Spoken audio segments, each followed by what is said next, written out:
Hello children, today we are going to discuss about ninth class NCERT Maths exercise 1.2 sums. Look at the board, I wrote some questions. You see here heading, what is the heading here? State the following statements, true or false, justify your answer. So this is a heading. First question, every irrational number is a real number. What is the first question? Every irrational number is a real number. This is a given question. We have to confirm whether it is a true or false. It is true because according to the definition of real numbers. So what is the definition of real numbers? The combination of both rational numbers and irrational numbers are called real numbers. So because of this we can say every irrational number is a real number. That is true. Not only irrational number, every rational number is also a real number. Next, second question. Every point on the number line is of the form root m, where m is a natural number. This is a given question. See here, it is false. Why it is false? We know that on a number line we can represent negative numbers as well as positive numbers.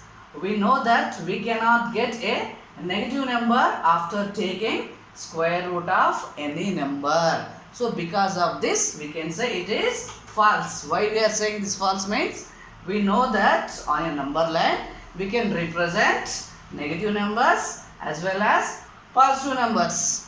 So we know that we cannot get a negative number after taking square root of any number. So because of this we can say it is false. Next, again in this bit we have third question. What is third question? See, every real number is an irrational number. Third question, every real number is an irrational number. It is also false because according to the definition of real numbers, the combination of both rational numbers and irrational numbers are called real numbers. So here what they are saying, every real number is an irrational number. So it is false. According to the definition, the combination of both rational numbers and irrational numbers are called real number. Because of this it is false. So with this we can complete the first bit. Next, second bit. See, what is the second bit heading? Are the square roots of all positive integers irrational? If not, give an example of the square root of a number that is a rational number. This is a given question. See here, are the square roots of all positive integers irrational? If not, give an example of the square root of a number that is a rational number. This is a given question. See here, already we know that square root of positive integer will not yield an integer. We know that root 4 equal to or root 9 that is equal to root 9 that is equal to 3. So but consider root 7 or root 10. So we will give an irrational numbers. Therefore we can conclude that square root of every positive integer is not an irrational number. See, what is the answer or reason here you can give that? We know that the square root of positive integer will not yield an integer.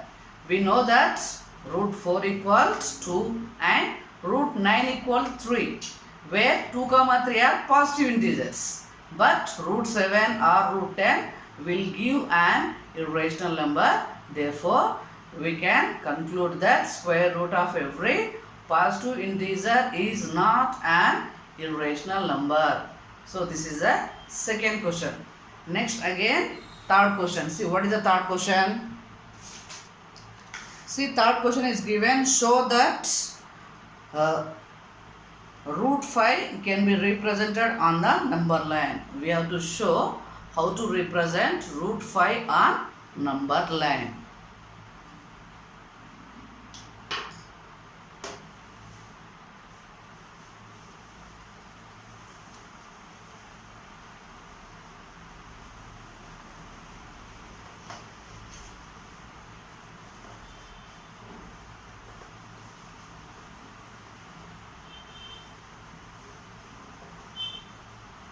So dear children, In previous video also I showed how to represent root 2, root 3 on number line. Like the same process we can show root 5 on the number line. Okay, see here. Now we are showing root 5 on the number line. Showing root 5 on the number line.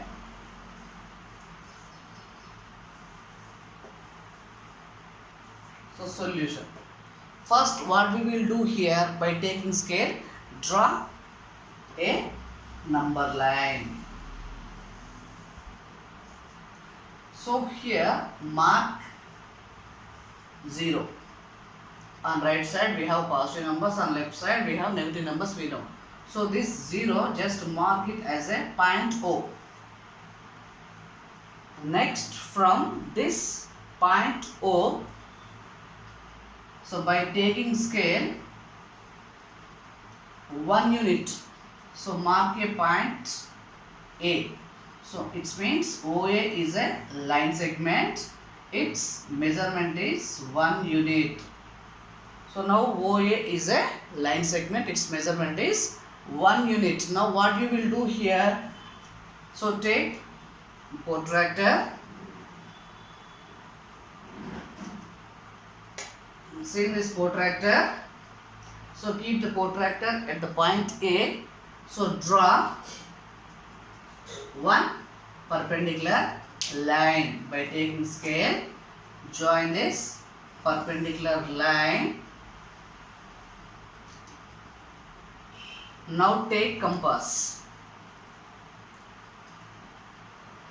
So if you observe, the measurement of OA is, that is equal to 1 unit. Now expand your compass and take A as center with the radius of 2 centimeters. So A as center. Now with the 2 centimeters we are drawing an arc on a perpendicular line. So intersect the perpendicular line. Where it is intersecting, name it as B. So now the measurement of AB, that is equal to 2 units. Now take scale, join the points O and B. So by using scale, so join OB. So now you will get OAB is a right angle triangle. So at A 90 degrees, OB is the hypotenuse. See, by using the Pythagoras theorem, we can write, what we have to write here, see, hypotenuse, that hypotenuse whole square, OB square equal remaining two sides, OA square plus AB square. See, OA length is 1 unit, it means 1 square plus AB value 2 units, 2 square. So 1 square means 1, next 2 square, 2 2s are 4. So 1 plus 4 equals 5.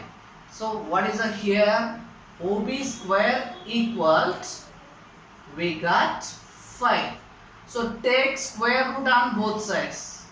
If you take square root on both sides, then it will become like this.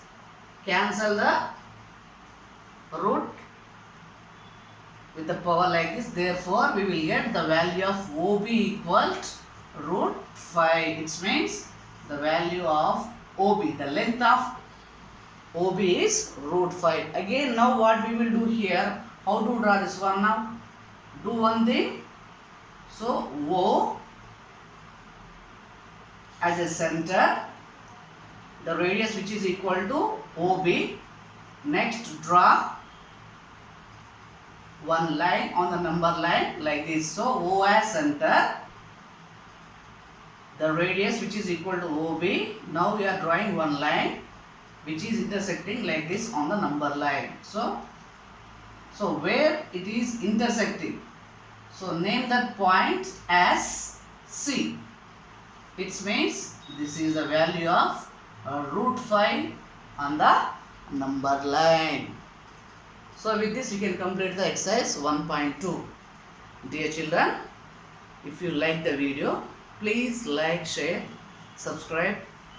Don't forget to tap on the bell icon. Thank you.